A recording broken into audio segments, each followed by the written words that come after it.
नमस्कार, star style में आपका स्वागत है और मैं हूं आपके साथ आचार्य वेद प्रकाश। दर्शकों, हम बात करने वाले हैं नरक चतुर्दशी के बारे में। और इस दिन अभ्यंग स्नान का जो मुहूर्त होगा वो होगा प्रातः काल 5:28 से 6:41 तक, यानी कि इसका जो कुल अवधि होगी वो होगी 1 घंटा 13 मिनट। नरक चतुर्दशी के दिन चंद्रोदय का जो समय है वो प्रातः 5:28 है और चंद्रोदय और चतुर्दशी के दौरान ही अभ्यंग स्नान किया जाएगा। तिथि कब शुरू हो रही है? चतुर्दशी तिथि प्रारंभ होगी 11 नवंबर 2023 को दोपहर 1:57 पर और अगले दिन खत्म होगी यानी 12 नवंबर को दोपहर जो है 2:44 पर। तो जो बच्चे पटाखे वगैरह जश्न वगैरह मनाते हैं वो 11 की शाम को कर सकते हैं, लेकिन जो अभ्यंग स्नान वगैरह का जो मुहूर्त है वो अगले दिन यानी 12 तारीख की सुबह रहेगा। चर्चा करते हैं इसके महत्व के बारे में। नरक चतुर्दशी कार्तिक माह के कृष्ण पक्ष की चतुर्दशी तिथि को कहा जाता है। नरक चतुर्दशी को छोटी दिवाली भी कहते हैं और इसके अतिरिक्त इस चतुर्दशी को नरक चौदस, रूप चौदस और रूप चतुर्दशी, नरक चतुर्दशी या नरका पूजा के नाम से भी जाना जाता है। हिंदू मान्यताओं के अनुसार यह माना जाता है कि कार्तिक कृष्ण पक्ष चतुर्दशी के दिन मृत्यु के देवता यमराज की पूजा का विधान है। नरकासुर के अत्याचारों से ग्रस्त इंद्र ने कृष्ण से कहा कि तुम भौमासुर राक्षस का वध कर डालो और कृष्ण ने ऐसा ही किया। दीपावली से एक दिन पहले मनाई जाने वाली नरक चतुर्दशी के दिन संध्या के पश्चात दीपक प्रज्वलित किया जाता है। इस चतुर्दशी का पूजन कर अकाल मृत्यु से मुक्ति तथा स्वास्थ्य सुरक्षा के लिए यमराज जी की पूजा और उपासना की जाती है। अब पूजा की विधि पे बात कर लेते हैं।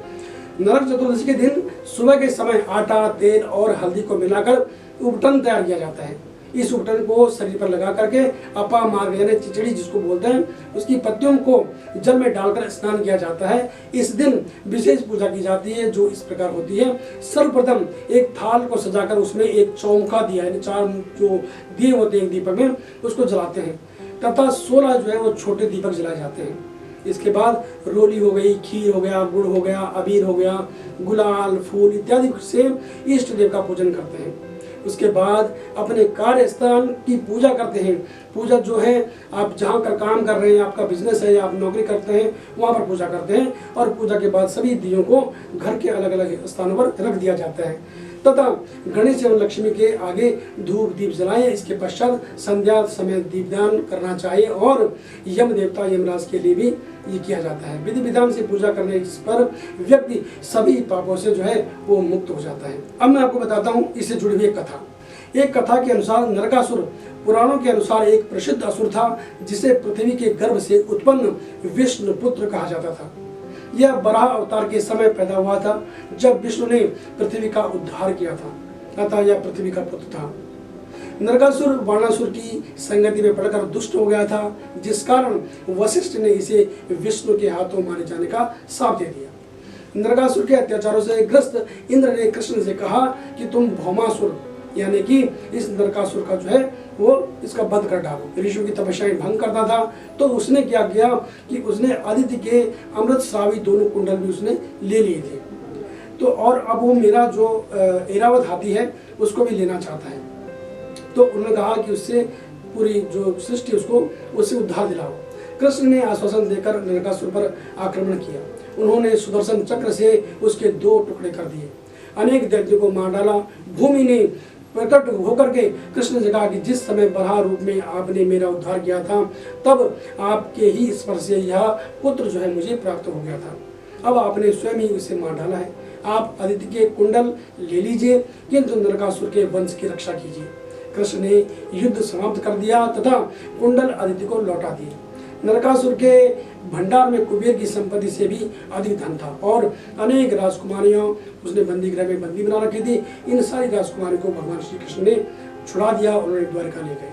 अहंकार के कारण ही नरकासुर अपनी शक्ति अधिकार का सारा जो साम्राज्य था उसे खो बैठा। एक दूसरी कहानी है इससे जुड़ी हुई। एक और कहानी मैं आपको बता रहा हूँ कि रंतिदेव नामक एक राजा हुए थे। वह बहुत ही पुण्यात्मा थे, धर्मात्मा पुरुष थे। सदैव धर्म कर्म के कार्यों में लगे रहते थे। जब उनका अंतिम समय आया तो यमराज के दूत उन्हें लेने के लिए आए। वे दूत राजा को नरक में ले जाने के लिए आगे बढ़े तो यमदूतों को देखकर राजा आश्चर्यचकित हो गया और उन्होंने पूछा, मैंने तो कभी कोई अधर्म या पाप नहीं किया, तो फिर आप लोग मुझे नरक में क्यों भेज रहे हैं? कृपा कर मुझे मेरा अपराध बताइए कि किस कारण मुझे नरक का भागी होना पड़ रहा है। राजा की करुणा भरी वाणी को सुन करके यमदूतों ने कहा, हे राजन, एक बार तुम्हारे द्वार से एक ब्राह्मण भूखा लौट गया था, जिस कारण तुम्हें नरक में जाना पड़ रहा है। राजा ने यमदूतों से विनती करते हुए कहा कि वह उसे 1 वर्ष और समय अगर दे दें तो उनकी कृपा होगी।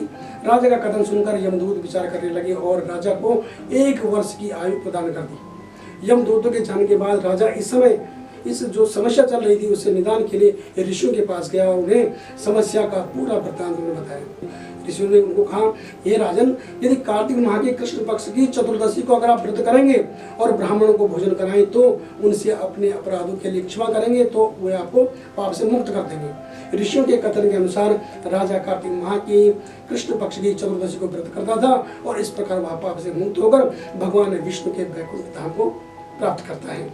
तो ये थी इससे जुड़ी हुई एक दूसरी कथा। और आप सभी लोग इस छोटी दीपावली की पर्व को मनाएं। आप सभी लोगों को छोटी दीपावली की ढेर सारी शुभकामनाएं। नमस्कार।